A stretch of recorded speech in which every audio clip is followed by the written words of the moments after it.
السلام علیکم ورحمۃ اللہ وبرکاتہ۔ سورۃ البقرہ آیت نمبر 264۔ اعوذ باللہ السمیع العلیم من الشیطان الرجیم من حمزہ ونفخہ ونفثہ۔ پیچھے والی بات کو اللہ تعالیٰ نے دوبارہ پھر ذکر کیا۔ اس کی وجہ یہ ہے کہ یہ معاملہ اتنا اہم ہے، اپنی نیکی کو ضائع کرنے والا معاملہ اتنا خطرناک ہے کہ بار بار اس پر تنبیہ کی اور مختلف طریقوں سے کی۔ اب یہ اسی بات کو دوبارہ دوسرے انداز سے پیش کیا جا رہا ہے۔ ایمان والو، اپنے صدقات کو ضائع نہ کرو، یعنی اس میں یہ بات کہی جا رہی ہے کہ صدقہ ضائع ہو جاتا ہے۔ کس چیز سے؟ بالمن والاذی، احسان اور اذیت۔ احسان جتانا، اس کی وضاحت ہو چکی۔ اذی، اس کا لوگوں میں تذکرہ کرنا، لوگوں کو بتانا کہ میں نے اس کے ساتھ یہ احسان کیا ہے، یہ اذیت ہے، جس سے وہ سن کر عار محسوس کرے، یہ اذیت ہے۔ احسان اور اذیت دے کر تم اپنے صدقات کو باطل نہ کرو۔ اس سے معلوم ہوا، جو کل بھی ہم نے بات کی تھی، بعض دفعہ انسان ایک عمل ابتدا میں اللہ کے لیے کرتا ہے، لیکن بعد میں وہ ایسے کام کرتا ہے جس سے اس کا عمل ضائع ہو جاتا ہے۔ یہاں پر اللہ تعالیٰ نے اس کو ریاکار نہیں کہا، اس نے ریاکاری کی نیت سے صدقہ نہیں کیا۔ اس کی ابتدا بظاہر اچھی تھی، لیکن انما الاعمال بالخواتیم، اعمال کا دار و مدار خاتمے پر ہوتا ہے۔ ایک انسان کی ابتدا نہیں، اس کی انتہا دیکھی جاتی۔ ریاضی کا سوال بچہ حل کرتے کرتے کرتے کرتے سارا عمل ٹھیک کر کے آئے، اینڈ پہ صرف وہ جواب غلط لکھ دینا تو جواب غلط ہو جاتا ہے، سوال غلط ہو جاتا ہے، پورا کوئی نمبر نہیں ملتا، حالانکہ پیچھے عمل سارا ٹھیک کر کے آیا۔ ایک بندے کی اختتام کو دیکھا جاتا ہے کہ اس کا خاتمہ کیسا ہے۔ اس بندے نے ابتدا میں کوئی ریاکاری کی نیت نہیں کی، اللہ کے لیے دینے کی نیت کی، لیکن بعد میں اللہ کے لیے دے کے صرف احسان جتایا اور کسی کو اذیت پہنچائی، صدقہ باطل ہو گیا۔ کتنا حساس عمل ہے یہ! گویا کہ عمل خالص اللہ کے لیے کر بھی لیں تو وہ بھی بعض دفعہ ضائع ہو جاتا ہے، وہ بھی بعض دفعہ بچتا نہیں ہے۔ ہم یہ جو پڑھتے ہیں نا کہ اس عمل کرنے کا یہ فائدہ ہے، اس عمل کرنے کا یہ فائدہ، جو یہ عمل کرے گا اللہ اس کو یہ انعام دے گا، جو یہ عمل کرے گا اللہ اس کی یوں حفاظت کرے گا، ہم پڑھتے ہیں نا، پھر ہم کہتے ہیں کہ یہ میں نے عمل کیا ہے لیکن میری حفاظت نہیں ہوئی۔ مثلا کسی بندے کو شیطانی اثرات ہو گئے، وہ کہتا ہے میں تو صبح شام کے اذکار کرتا ہوں، پھر یہ چیز میرے اوپر حملہ آور کیسے ہو گئی؟ وہ اتنا تو یاد رکھتا ہے کہ میں نے ذکر کیا، لیکن وہ پھر یہ بھول جاتا ہے کہ میں نے ذکر کرنے کے بعد کچھ ایسے کام کیے کہ جن سے وہ ذکر باطل ہو گیا، اس کا اثر ختم ہو گیا۔ آپ دوائی کھانے کے بعد اسی چیز کو کھائیں جو آپ کی مرض کو بڑھائے، دوائی کتنا اثر کرے گی؟ آپ اثر کرے گی؟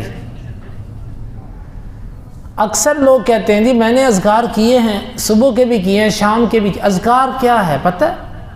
اذکار کے ساتھ آپ کے گرد ایک دائرہ لگتا ہے، یوں آپ اس دائرے کے اندر ہیں، وہ دائرہ لگ گیا آپ کے گرد، اب کوئی چیز آپ کے اندر پاس نہیں آ سکتی کیونکہ آپ دائرے کے اندر ہیں۔ اس دائرے کو کوئی شیطانی طاقت کراس نہیں کر سکتی جب تک آپ اس دائرے کو توڑ نہیں دیتے۔ وہ دائرہ ٹوٹتا کیسے ہے؟ اللہ کی نافرمانی کرنے سے۔ یہ سمجھنے کی بات ہے۔ اکثر لوگ کہتے ہیں جی میں تو صبح شام کے اذکار کرتا ہوں، مجھے ایسے ہو ہی نہیں سکتا، یہ کیسے ہو گیا؟ ہو جاتا ہے۔ آپ نے اپنا حصار جب خود توڑ دیا تو پھر ایسا ہو سکتا ہے۔ تو یہاں پر بھی بندے نے عمل بعض دفعہ کیا مخلص، لیکن بعد میں ایسا کام کیا کہ وہ ضائع ہو گیا۔ گویا کہ خالی اخلاص ہی نہیں، اخلاص کے بعد اس عمل کی ساری شرائط پر باقی رہنا یہ بھی عمل بچانے کے لیے ضروری ہے۔ اور آگے فرمایا کہ کالذی ينفق مالہ رئاء الناس، اللہ تعالیٰ نے اپنے اعمال ضائع کر لینے والے کو ریاکار سے تشبیہ دی۔ اس سے معلوم ہوتا ہے کہ یہ ریاکار نہیں تھا، یہ مخلص تھا، اس کو تشبیہ ریاکار سے دی۔ ریاکار کون ہوتا ہے؟ جو اپنے اعمال لوگوں کو دکھانے کے لیے کرتا ہے، اور اللہ نے فرمایا یہ اس شخص کی طرح ہے جو لوگوں کو دکھانے کے لیے خرچ کرتا ہے اور اللہ اور آخرت کے دن پر ایمان نہیں رکھتا۔ اللہ اکبر، یہ بہت بڑی بات ہے، لوگوں کو دکھانے والا اللہ اور آخرت پر ایمان نہیں رکھتا۔ تعجب ہے، بہت سے مسلمان ریاکاری بھی کرتے ہیں، اکثر مسلمان ریاکاری کرتے ہیں، اللہ پر ایمان بھی ہوتا ہے اور آخرت پر ایمان بھی ہوتا ہے۔ یہاں پر جو نفی کی جا رہی ہے نا، یہ کمال کی نفی ہے، اس کا اللہ پر کامل ایمان نہیں ہوتا، آخرت کے دن پر کامل ایمان نہیں ہوتا، یا صحیح ایمان اللہ اور آخرت پر اس کا نہیں ہوتا۔ کیونکہ اگر اس کا اللہ اور آخرت پر صحیح ایمان ہوتا تو اللہ کی ذات اس کے دل میں لوگوں کی ذات سے بڑی ہوتی۔ تو جب اللہ کی ذات بڑی ہوتی تو پھر یہ اللہ کے لیے کام کرتا، لوگوں کے لیے نہ کرتا۔ گویا اس کی نظروں میں لوگ بڑے تھے، اہم تھے، اس نے لوگوں کے لیے کام کیا۔ تو یہی بات اللہ تعالیٰ نے فرمائی ریاکار کے بارے میں کہ اس کا اللہ اور آخرت پر ایمان نہیں۔ یہ دو چیزیں ایسی ہیں کہ جو انسان کو ہلاتی ہیں کہ تم اپنے اعمال ٹھیک کرو۔ گویا اس کا اس پر ایمان ہوتا تو وہ اس کو ہلاتی نا، دو چیزیں انہوں نے نہیں ہلایا اس کو۔ یہ میرے اور آپ کے لیے بڑا لمحہ فکریہ ہے، ہم اپنی زندگی میں کتنے کام ہیں جو صرف دکھلانے کے لیے کرتے ہیں۔ اللہ نے کہا اس کا اللہ پر اور آخرت پر ایمان نہیں ہے، ریاکار کا۔ اور احسان کر کے جتانے والا ریاکار کی طرح ہے، گویا کہ اس کا بھی اللہ اور آخرت پر ایمان نہیں۔ اگر اللہ اور آخرت پر ایمان ہوتا تو پھر اپنی زبان کو بند رکھتا، اپنے عمل کو روکے رکھتا، کسی طرح کسی کو اذیت نہ پہنچاتا۔ جب اس نے اذیت بچائی تو اس کا مطلب یہ ہے کہ اس نے اللہ کے لیے نہیں کیا تھا عمل۔ اگر اللہ کے لیے کیا ہوتا تو یہ بھی اللہ کا حکم تھا کہ کسی کو اذیت نہ دو، پھر یہ بھی نہ کرتا، اس لیے اس کا عمل ضائع۔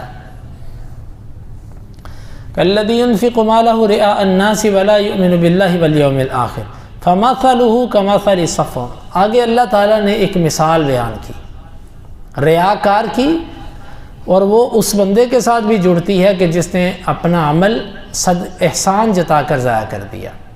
وہ مثال کیا ہے؟ اللہ تعالیٰ فرماتا ہے کہ ایک صاف ملائم قسم کا پتھر ہے، پہاڑ ہے، وقت گزرنے کے ساتھ اس پہ مٹی پڑتی رہی، حتیٰ کہ اتنی مٹی کی تہ جم گئی کہ دیکھنے والے کو وہ زمین لگنے لگی،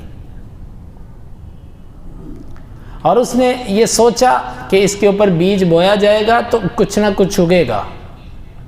پھر کیا ہوا؟ پھر بارش آئی، اور بارش تیز آئی۔ اس تیز بارش نے یہ کیا کہ جتنی مٹی اس پتھر کے اوپر جمی تھی اس کو دھو دیا۔ اب چٹیل چمکدار پتھر نکل آیا، مٹی ساری ختم ہو گئی۔ اللہ تعالیٰ فرماتا ہے ریاکار آدمی کے عمل کی مثال ایسے ہے جیسے پتھر پر مٹی پڑی ہے۔ پتھر پر جو مٹی ہوتی ہے وہ کچھ فائدہ نہیں دیتی، نہ اس میں کوئی بیج بویا جا سکتا ہے، نہ وہ ٹکتی ہے اس جگہ پر، بلکہ وہ آنکھوں کا صرف ایک دھوکہ ہوتا ہے جو ختم ہو جاتا ہے۔ تشبیہ اس چیز میں دی کہ ریاکاری کرنے والا، اس کی نیکیاں، اس کے نیک اعمال جو بظاہر لوگوں کو دکھائی دیتے ہیں، وہ اس مٹی کی طرح ہیں جو مٹی کسی پتھر کے اوپر ہوتی ہے جس کو ثبوت اور قرار نہیں ہوتا۔ کیوں؟ کیونکہ مٹی کے نیچے بنیاد صحیح نہیں ہے، اس وجہ سے مٹی پر جب بارش پڑی تو مٹی ختم ہو گئی۔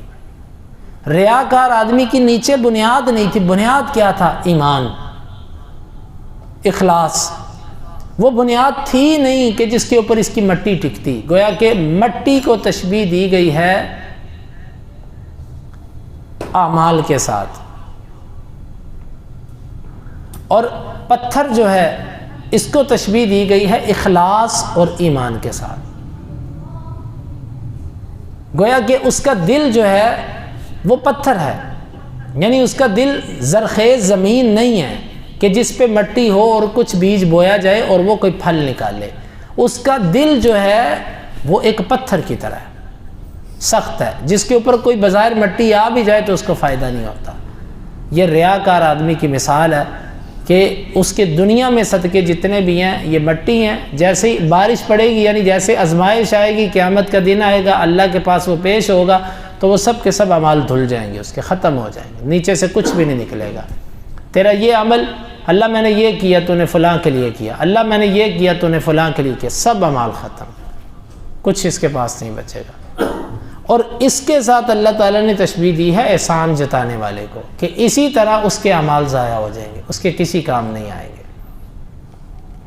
واللہ لا یہدی لا یقدرون علی شیء مما کسبوا، انہوں نے زندگی میں جو کچھ بھی کمایا اور اس کے بعد احسان جتاتے رہے، اس کے بعد اذیت دیتے رہے، وہ سب ان کا ختم ہو گیا۔ اب ان کے پاس کچھ بھی باقی نہیں بچا جس کے اوپر وہ جو اعمال وہ اللہ کو دکھا کے اپنی نجات حاصل کر سکے۔ لا یقدرون علی شیء مما کسبوا، جو کچھ انہوں نے کمایا ان کے پاس کچھ بھی اب نہیں ہے جس پر وہ قدرت رکھتے ہو، سب ختم ہو گیا۔ واللہ لا یہدی القوم الکافرین، اللہ کافر قوم کو ہدایت نہیں دیتا۔ آخر پر پھر اللہ تعالیٰ نے اس بات کا ذکر کر دیا کہ یہ کام کافروں کے ہیں، یہ مسلمانوں کے کام نہیں ہیں۔ گویا کہ یہ بھی آخر میں مذمت کرنے کا ایک طریقہ ہے کہ مسلمان کبھی بھی اپنا صدقہ کر کے اس کو جتاتا نہیں ہے، احسان کر کے اس کا ذکر نہیں کرتا پھر دوبارہ، اور ریاکاری مسلمان کا کام نہیں ہوتا۔ واللہ لا یہدی القوم الکافرین، اللہ کافروں کو ہدایت نہیں دیتا۔ اس سے مراد وہ لوگ ہیں جو اللہ کے علم میں کفر پر مریں گے، مگر نہ کتنے کافر ایسے ہیں جن کو اللہ نے ہدایت دی ہے۔ اللہ تعالی ہمیں سمجھنے کی اور عمل کی توفیق عطا فرمائے۔